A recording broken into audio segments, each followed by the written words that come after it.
مجھے میرے احساس نے مار دیا تھا۔ یہ کیا بات ہوئی کہ زندگی کی کوئی خوشی میرے پاس نہیں تھی۔ پریشان ہو کر رہ گیا تھا۔ دولت تو بہت دور کی بات ہے، کوئی گیسو کسی آنچل کا سہارا بھی نہیں تھا۔ اس نا امیدی کی کیفیت میں اپنے ایک جاننے والے اطہر بھائی سے ملاقات ہو گئی۔ وہ ایسے آدمی تھے جن کو میں نے ہمیشہ خوش ہی دیکھا تھا۔ میں نے جب ان سے ان کی ہر دم خوشی کا راز پوچھا تو انہوں نے جواب دیا، بہت آسان تھا میاں، ایک شعر سن لو، اسی میں راز چھپا ہوا ہے، چلے سنا دیں۔ میں نے بے دلی سے کہا، خوشی کی جستجو دراصل غم ہے، خوشی کو چھوڑ دے غم بھی نہ ہوگا۔ انہوں نے شعر سنا دیا۔ شعر واقعی بہت اچھا تھا اور ایک فارمولہ بتا دیا گیا تھا کہ اس پر عمل کر جاؤ تو سب ٹھیک ہو جائے گا۔ اطہر بھائی، شعر تو بہت اچھا ہے، میں نے تعریف کی۔ میاں فارمولہ بھی اچھا ہے، تم ابھی سے اس پر عمل کرو، ایک ہفتے کے بعد آ کر بتاؤ کیا ہوا۔ میں اطہر بھائی کے پاس ایک خاص کام سے گیا تھا۔ اس دن میری جیب میں کچھ بھی نہیں تھا۔ میں نے یہ سوچا تھا کہ میں اطہر صاحب سے 1000 روپے لے لوں گا، اس کے بعد وہیں سے ٹیکسی کر کے راستے سے کھانے پینے کی چیزیں لے کر گھر واپس آ جاؤں گا، کم از کم 2 دنوں تک کا خرچہ چل جائے گا۔ گھر میں کوئی نہیں تھا، ابھی تک شادی نہیں ہو سکی تھی۔ اب یہ بتاؤ کہ اگر 1000 روپے مل جائیں تو تم خوش ہو جاؤ گے؟ ظاہر ہے اطہر بھائی، اس سے کئی کام نکل جائیں گے۔ تو بس میں تمہیں پیسے نہیں دے رہا، تم کو ابھی سے اس فارمولے پر عمل کرنا ہے۔ دیکھ لینا تم نے اس شعر کو اپنے ذہن میں اتار لیا تو پھر تمہیں کوئی غم بھی نہیں ہوگا۔ میں ان سے پیسے لیے بغیر اس شعر کی سوغات لے کر واپس آ گیا۔ گھر آ کر مجھے نفیسہ کا خیال آیا۔ میں نے نفیسہ نام کی ایک لڑکی سے محبت کی تھی جو یہ چاہتی تھی کہ میں اس کے باپ سے جا کر ملوں۔ میں نے اسے ایک شعر بھی سنایا تھا۔ میری حیات کی راہوں میں پیچ و خم ہیں بہت، خوب سوچ لے پہلے جو میرے ساتھ چلے۔ نفیسہ کے باپ سے ملاقات کو میں ابھی تک ٹال رہا تھا، لیکن اب ان سے ملنا ضروری ہو گیا تھا۔ وہ ایک اعلیٰ سرکاری افسر تھے، ان کے ذریعے کوئی جاب بھی ہو سکتی تھی۔ میں نے نفیسہ کو فون کر کے کہا، میرا خیال ہے کہ میں تمہارے ابو سے جا کر مل ہی لوں۔ ہاں ہاں چلے جاؤ، اس نے کہا۔ میں نے ابو سے بات کی ہوئی ہے، بس ان کو تمہارے آنے کا انتظار ہے، وہ تمہارا انتظار ہی کر رہے ہیں، تم ان سے جا کر مل لو۔ نفیسہ کے والد ایک اعلیٰ سرکاری عہدیدار تھے، بہت دھاک تھی ان کی۔ ان کے پاس جاتے ہوئے جھجک بھی ہو رہی تھی، لیکن نفیسہ نے مجبور کر کے مجھے ان کے دفتر بھیج دیا۔ اس نے اپنے ابو سے میرے بارے میں بات کر لی تھی۔ میں دوسرے دن بہترین ڈریسنگ کر کے ان کے پاس پہنچ گیا۔ وہ اپنی پوری شان کے ساتھ اپنے کمرے میں ہی تھے۔ آؤ صاحبزادے آؤ، نفیسہ نے مجھے تمہارے بارے میں بتا دیا تھا۔ جی جناب، میں اس سے زیادہ کیا کہہ سکتا تھا؟ بیٹھ جاؤ، انہوں نے سامنے والی کرسی کی طرف اشارہ کیا۔ میں موئب ہو کر سامنے بیٹھ گیا۔ زندگی میں پہلی بار ایسا انٹرویو دے رہا تھا۔ تم خدا نخواستہ میری بیٹی سے عشق تو نہیں کرنے لگے ہو؟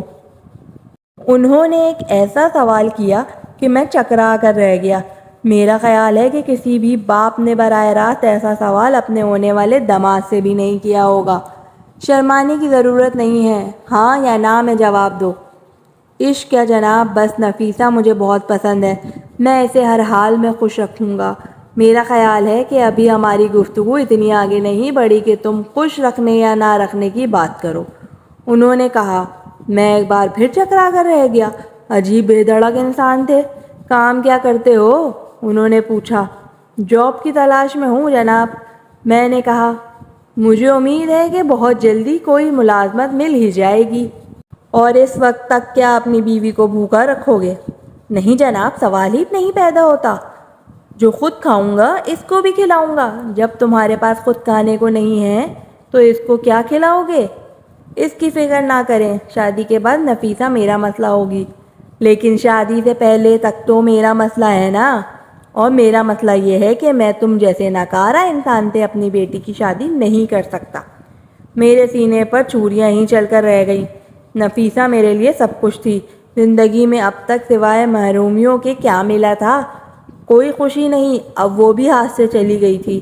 دل چاہا کہ رو دوں دیوار پکڑ کے، آنسو بہوں۔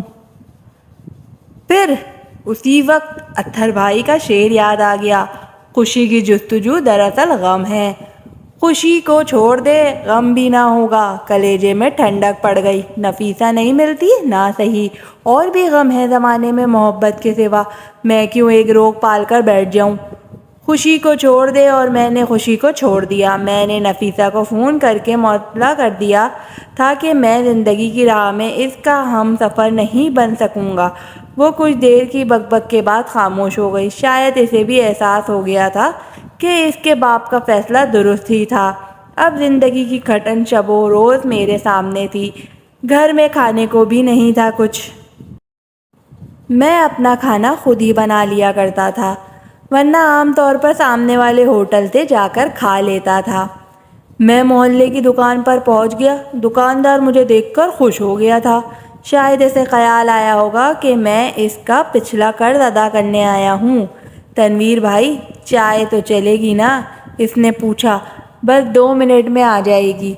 کہیں بھائی، مجھے اس وقت چائے کی ضرورت نہیں۔ میں نے کہا، مجھے تو بس 2 کلو آٹا، 1 کلو چینی، کھانے کا تیل دے دو۔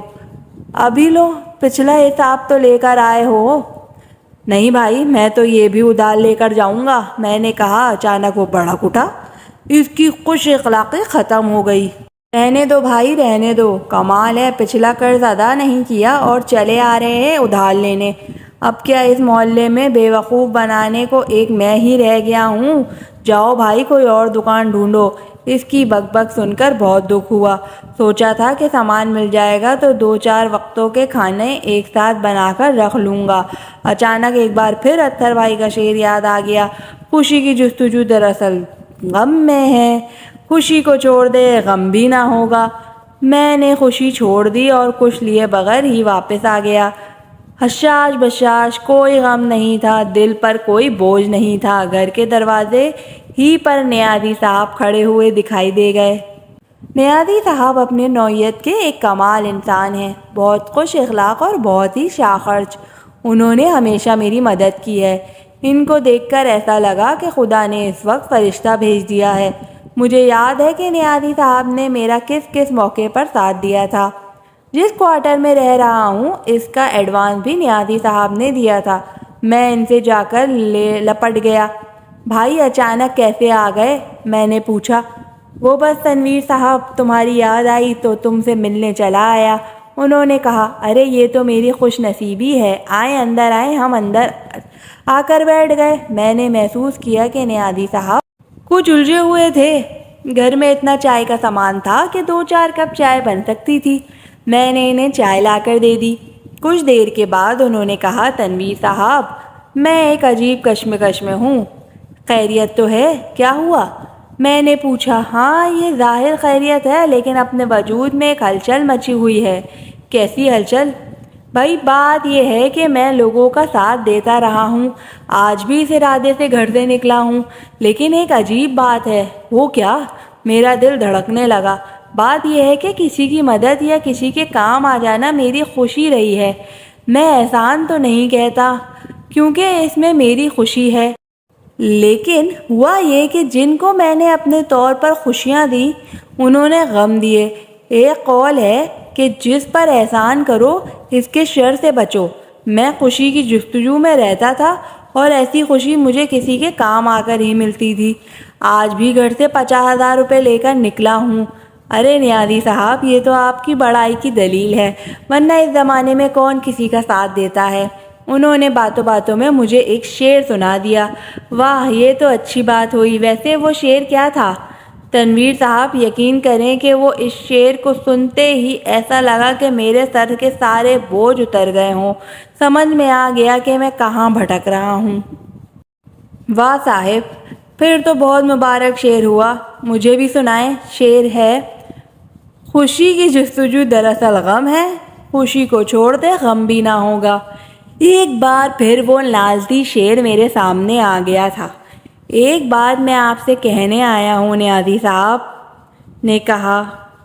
ہو سکتا ہے کہ میں نے اب تک آپ کا ساتھ دیا ہو، لیکن اب میں کچھ بھی نہیں کر سکوں گا کیونکہ شعر کا مفہوم سمجھ میں آ گیا ہے۔ ارے نیازی صاحب، میں بھوکلا کر بولا، لعنت بھیجے اس شعر پر، آپ تو نیکی کیے جائیں۔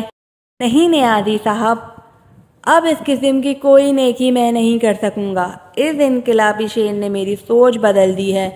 میں یہی کہنے حاضر ہوا تھا، دل چاہا یا تو اپنا گلا گھونٹ لوں یا اس شاعر کو زہر دے دوں جس نے یہ شعر کہا ہوگا۔ نیازی صاحب کچھ دیر بیٹھ کر اس شعر پر لیکچر دے کر روانہ ہو گئے اور میں اپنے خالی پیٹ پر ہاتھ پھیرتا رہ گیا۔ خیر وہ دن تو کسی نہ کسی طرح گزار لیا۔ شام کو بھوک نے جب بےتاب کیا تو میں اپنی خالہ کے پاس چلا گیا، وہ بھی اس شہر میں اور میرے گھر سے کچھ فاصلے پر رہتی تھی۔ وہ کباب بہت اچھے بناتی تھی، ان کے کباب کھا کر لطف آ جاتا تھا۔ خالہ مجھے دیکھتے ہی خوش ہو گئیں۔ ارے بیٹا، تو بالکل صحیح وقت پر آیا ہے، میں نے تیری پسند کے کباب بنائے ہیں۔ کیا بات ہے خالہ آپ کی، میں خوش ہو گیا۔ خالہ ہوں تو آپ جیسی ہوں۔ میں ایک طرف بیٹھ گیا، سوچ رہا تھا کہ کتنی دیر بعد کچھ کھانے کو ملے گا۔ اس دوران وہی شعر میرے کان میں گونجنے لگا۔ خالہ، میں نے آواز لگائی۔ خالہ، میں جا رہا ہوں، ایک کام یاد آ گیا ہے۔ ارے بیٹا، کباب تو کھاتا جا۔ نہیں خالہ، پھر صحیح۔ اور میں اس مکان سے باہر آ گیا۔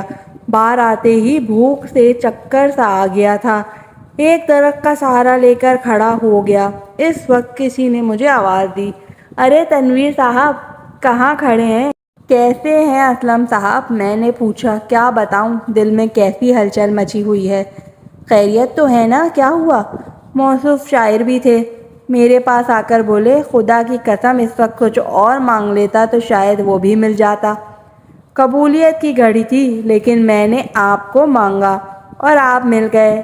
ایک بہت زبردست غزل رات کو کہی ہے، ایک مشاعرے میں پڑھنی ہے، لیکن میرا یہ دستور ہے کہ مشاعرے سے پہلے میں اپنے کسی دوست کو سنا کر داد لے لیتا ہوں تاکہ کچھ ہو گیا ہو تو وہ اصلاح کر دے۔ ارے صاحب، میں اس قابل کہاں ہوں، میں گھبرا کر بولا۔ شیر دادا، یہ کیا بات کر دی، آپ جیسا بازوق اور کہاں لے گا۔ چلے سامنے والے ہوٹل میں بیٹھ جاتے ہیں، آپ بھی کہیں گے کہ کس مشکل زمین پہ غزل کہی ہے۔ چلے۔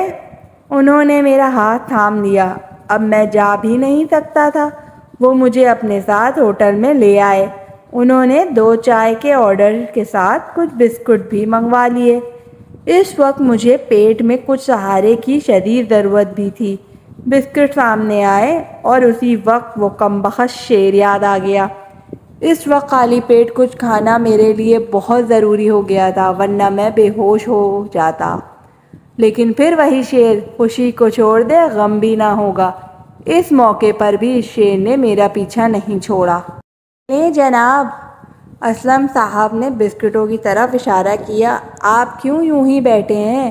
نہیں اسلم صاحب، اس وقت کچھ نہیں لے سکوں گا، میرے پیٹ میں کچھ گڑبڑ ہے۔ اوہو، پیٹ میں گڑبڑ ہے تو آپ کو چائے بھی نہیں پینی چاہیے۔ جی ہاں، میں جان نکلی جا رہی تھی۔ انہوں نے ایک لمحہ انتظار کیے بغیر ایک چائے کا آرڈر کینسل کر دیا اور خود چائے اور بسکٹ کھانے لگے، جبکہ میرا یہ خیال تھا کہ میں غم اور خوشی کے فلسفے میں پھنسا ہوا تھا۔ اس کے بعد انہوں نے اپنی جیب سے کچھ کاغذات نکالے اور اپنی بے تکی غزل سنانے لگے۔ ایک تو غزل بے تکی، پھر اتنی طویل جیسے پوری اردو شاعری لکھ کر لے آئے ہوں۔ میں کچھ دیر تو بہت حوصلے سے سنتا رہا، پھر آنکھوں کے آگے اندھیرا چھانے لگا اور میں بے ہوش ہو کر لڑھک گیا۔ اسلم صاحب مجھے پکار رہے تھے۔ کچھ اور آوازیں بھی تھیں۔ میرے منہ پر پانی کے چھینٹے دیے جا رہے تھے، لیکن مجھے ہوش نہیں تھا۔ نہ جانے کتنی دیر بعد ہوش آیا ہوگا۔ میں ایک بستر پر لیٹا تھا۔ نقاہت تو تھی، لیکن اتنی نہیں جتنی پہلے محسوس ہو رہی تھی۔ میرے بستر کے آس پاس کچھ اور بستر بھی تھے جن پر مریض لیٹے ہوئے تھے۔ مجھے ہوش میں دیکھ کر ایک مہربان صورت کی نرس میرے پاس آئی۔ اب کیسی طبیعت ہے؟ اس نے پوچھا۔ کون لایا ہے مجھے؟ تم کہیں بے ہوش ہو گئے تھے، لوگ اٹھا کر لائے۔ لوگ لائے ہیں؟ کمزوری کی وجہ سے یہ حال ہو گیا۔ ڈاکٹر صاحب کا بھی یہی خیال تھا۔ تم اب ٹھیک ہو تو جا سکتے ہو۔ لیکن کسی کمبخت کا دل تھا کہ وہاں سے جائے، اس لیے وہاں پڑا سوچتا رہا کہ اس طرح کیسے گزر بسر ہوگی۔ اچھا تھا کہ گاؤں میں ہی رہتا، ابا کی بات مان لیتا اور انسا سے شادی کر لیتا۔ کیا ہوا جو وہ میٹرک پاس تھی؟ ابھی بھی کچھ نہیں بگڑا تھا، اس لیے اسپتال سے نکل کر سیدھا 5 سال بعد گھر پہنچا اور ابا کے قدموں میں سر رکھ دیا۔ جوان بیٹے کو سینے سے لگانے میں دیر انہوں نے بھی نہیں کی تھی۔ ابھی تو کھڑی ٹیکسی کا کرایہ بھی ادا کرنا تھا اور امی کے ہاتھ کا بنا کھانا میز پر منتظر تھا۔ کیا ہے نا خالی شعر کہنے اور سننے سے پیٹ نہیں بھرتا۔ اب گھر میں سب کے ساتھ سکون سے رہوں گا اور ابا کے ساتھ زمینوں پہ جایا کروں گا۔ جوانی میں جاب کرنے اور خود سے اپنے پاؤں پر کھڑا ہونے کا جنون بھی ختم ہو گیا اور دوستوں کی مصیبت میں دوستی بھی دیکھ لی۔